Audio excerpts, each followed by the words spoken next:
Right, hello. Time for round 2. If you missed the first video, here's the gist of it.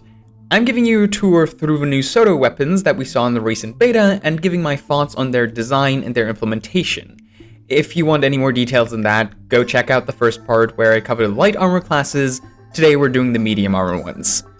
And here's also the mandatory disclaimer. While I bring up the competitive modes more than I usually do as part of this series, anything I say about them is at best a poorly educated guess. So, yeah, don't get your hopes up about me covering anything vaguely PvP adjacent. Anyway, let's not waste any more time and instead start talking about Thief, because there is a lot.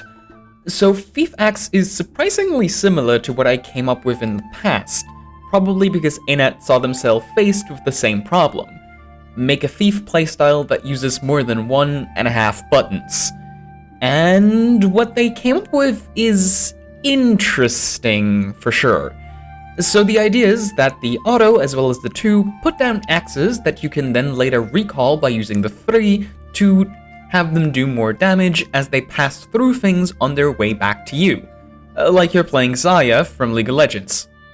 Hold on. Meanwhile, the 5 is just 1-to-1 the Fresh Lantern from League of Legends, down to the fact that it gives you a shield on impact. I'm starting to see a pattern here. Anyway, depending on your offhand, this recall can either do more power damage if you're using a pistol, or do extra conditions if you're using a dagger. But based on the other skills, Axe as a whole definitely leans more into the Condi side of things. There is a maximum number of axes that you can have on the ground at once, 6 to be exact. After that, they do start overwriting one another. You get a little counter on your buff bar as well. It was really hard to see in the beta, in part because of the missing icon, but yeah, you're probably better off keeping mental track of your axes even when we have the proper icons. Also, the fact that it's 6 axes is kinda weird because the tooltip lists the number of hits as 5. I'm guessing they went with 6 because the 2 skill puts down 3 axes, so if you do it twice, you're at max axe stacks. Say that 3 times fast. Now, what's unclear is whether you actually get 6 hits if you have 6 axes out, or if it's capped at 5. I've heard it both ways on how many packages of damage actually end up going through. It's weird. The whole tooltips for Axe could really use a lot more clarity. They are kind of confusing. But as far as gameplay goes, that sounds pretty good. All of the weapon skills are actually pretty relevant, and with Deadeye's Malice mechanic, the sneak attacks start to play into it as well. But oh boy, is this the top contender for the weapon that needs the most polishing until launch. Here's just a list of both oddities, bugs, and other noteworthy things taken from the Snowcrow's Discord. You can pause if you want to read them, but I just want to show how many there are, so that you understand just how weirdly Axe behaves.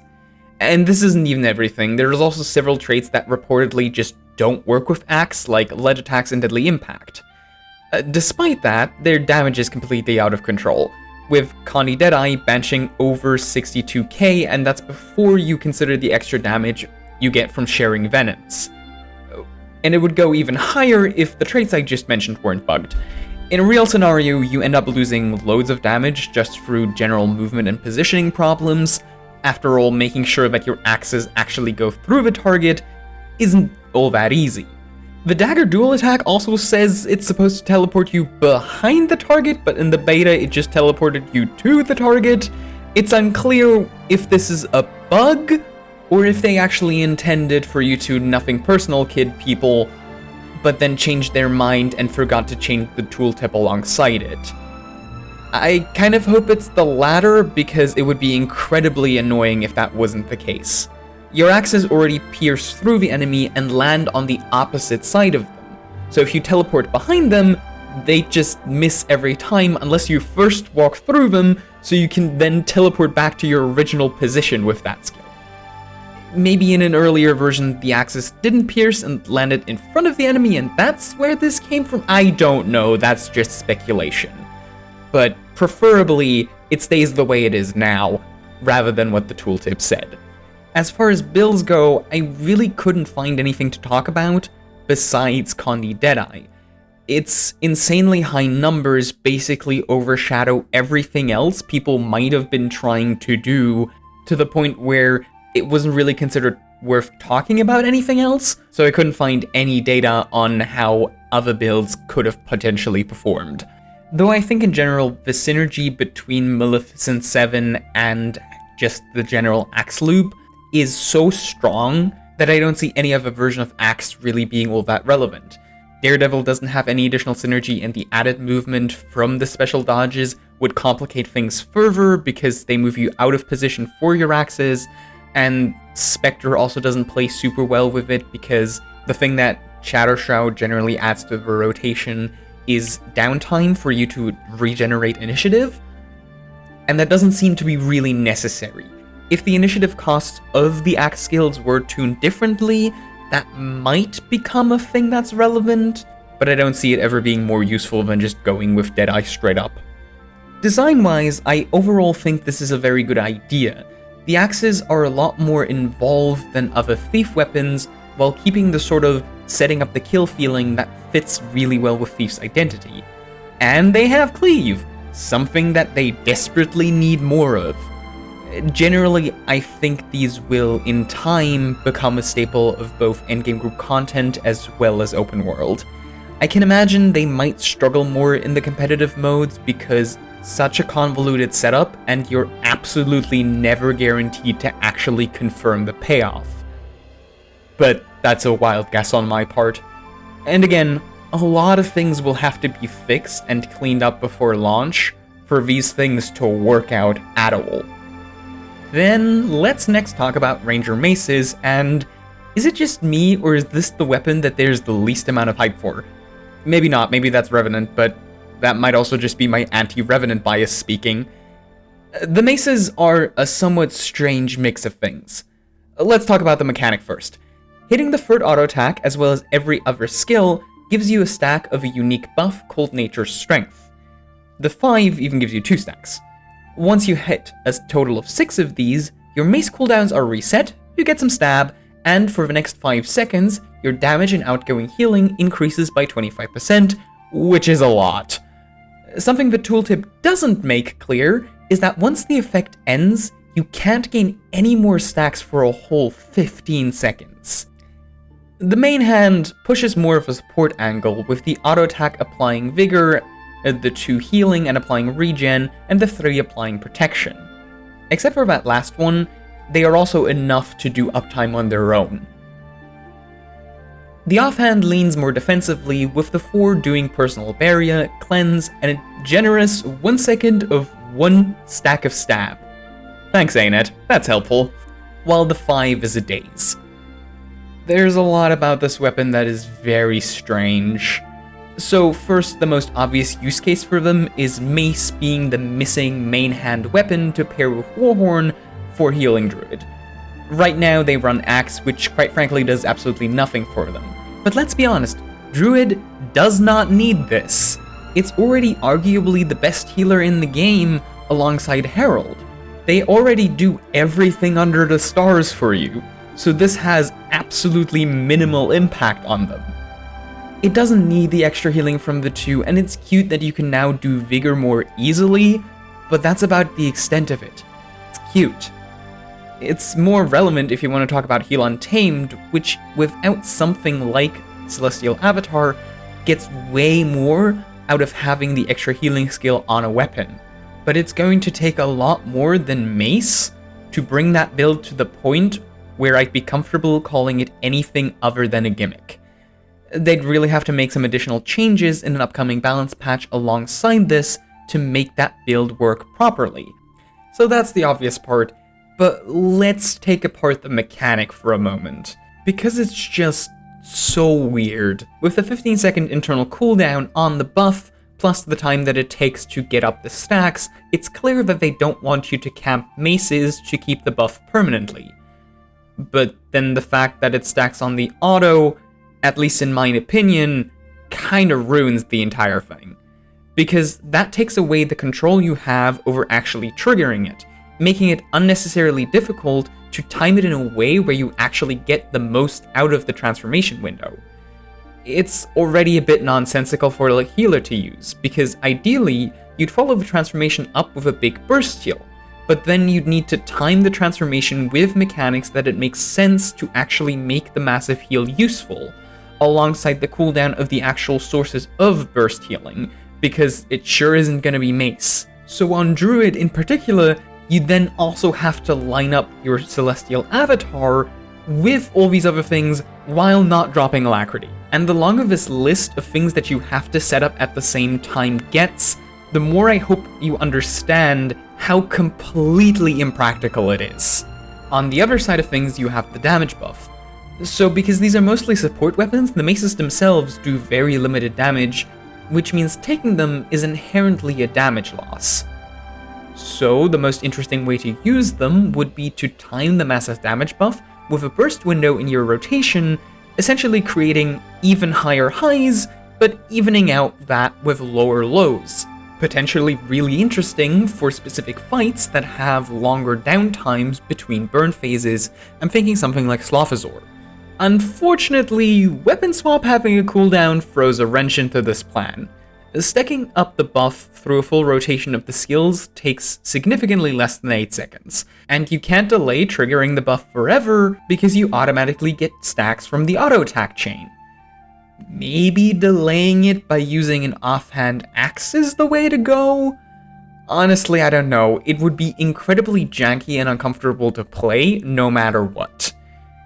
And even when you pull it off, you're then encouraged to camp the other better weapon for the full 15-second internal cooldown before maces become useful again. Again, I think all of this would be a lot better if the auto attack didn't give any stacks, and instead other skills beside the 5 gave 2 stacks. You know, maybe the 4.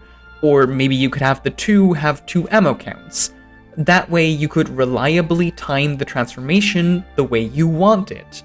And the ICD could really stand to be lower, at least in PvE, down to like 8 to 10 seconds at most.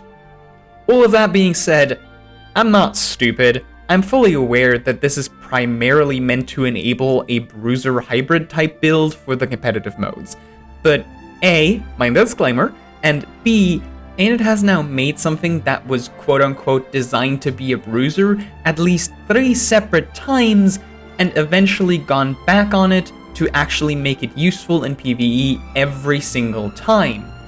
They're even doing it to the weapons now. There is just no reason for this to be a design problem that they keep falling into over and over again. They should have learned their lesson by now, I just don't get it. Maces are very salvageable. They're probably going to do great in the PvP modes, probably, but there's a lot of potential space for them to shine in PvE as well.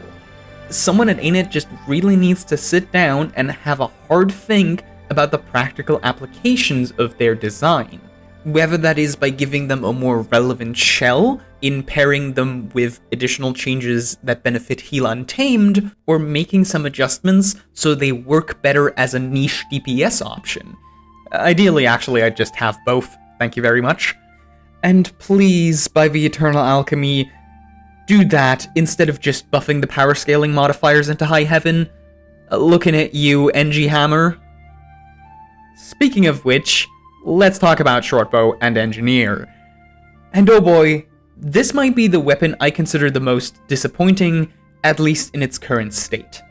So, Shortbow is also designed to be a support weapon, which was an instant red flag for me when we're talking about the class that has no weapon swapping and that already has the excellent Mason Shield combo to work with.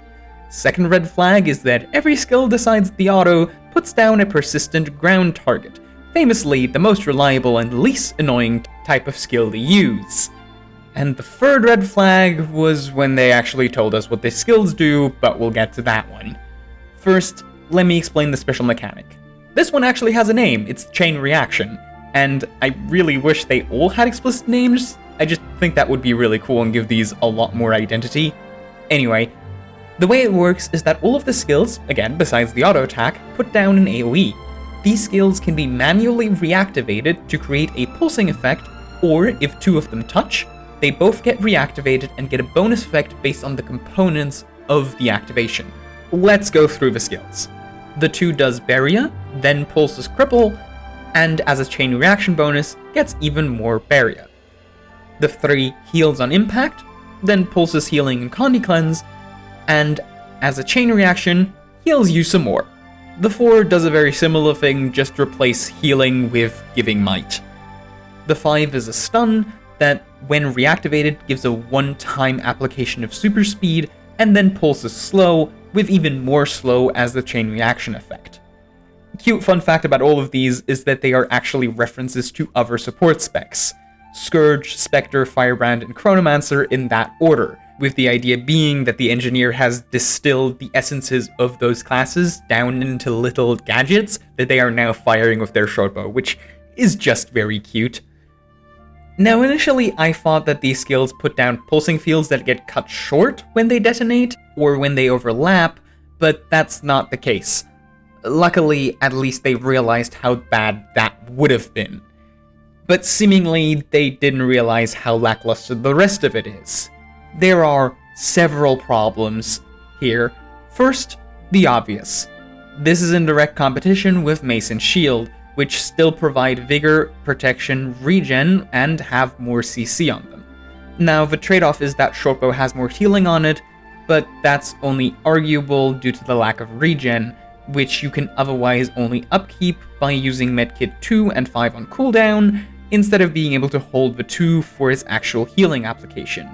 And Shortbow also does Might, but Mech does not need this to do Might, and for Scrapper it's not enough Might. And Scrapper has the additional problem that there's only one way to trigger kinetic accelerators, with the 2 being a blast finisher, while Mace and Shield has the 2, which has the same cooldown, and the Shield for flip over. So it makes the already annoying to upkeep quickness, which is your most important boon, even harder to upkeep, potentially forcing you to take even more utility slots dedicated to just doing that. And that's entirely ignoring the fact that this relies on having pulsing field effects, and it's not big effects either. This is a 180 radius field. For context, Mortar Kit is already larger with 240, and the support Mechanist F2 Crisis Zone is 600. These are absolutely tiny, so if the group doesn't stack perfectly or God forbid ever has to move, they're just not gonna get the effects of the Shortbow. There is just no scenario in which Mechanists needs any of this. They will always be better off with Mace Shield, period. They already do full might, and the thing they are lacking in terms of healing is quick burst healing, not the persistent healing that Shortbow offers. You already have Mortar Kit 5 and Elixir Gun 5 that do the exact same thing. To give up protection and vigor for that is just bad. So that leaves Heal Scrapper, which could use some more love anyway, and here's the space where Shortbow could, in theory, slot into perfect, and that was exactly what I was hoping for when they came out with the blog post for it. Scrapper could really use the extra might and doesn't really need the extra burst healing. With the last patch, they also gave them an alternate source of protection, so you wouldn't necessarily need shield for that either. Except that the trait doesn't actually cover full uptime, so you still need a shield, but hey, that's a balancing problem of its own. So in theory, these two could synergize perfectly, and Shortbow would also offer the opportunity to shift your quickness application onto weapon skills that don't rely on forced movement, which would really help alleviate people's gripes with the way that support Scrapper works now. But there's a lot of changes that need to happen to make this work, though at least none of them are particularly complicated. First off, make at least one more of the weapon skills a blast finisher. Between Gyros and Mortar Kit, you have access to more than enough fields. It's the finishers that you desperately need more of. Then you buff the amount of might that you generate and the trait that does protection so that they actually work properly. And while you're at it, you increase the size of the AoEs by a good bit. And then Shortbow should probably be functional. I hesitate to call even this buffed version of Heal Scrapper good, but at least it would be functional, though it really needs these changes, or at least something along the lines of these changes, to be worth anything at all.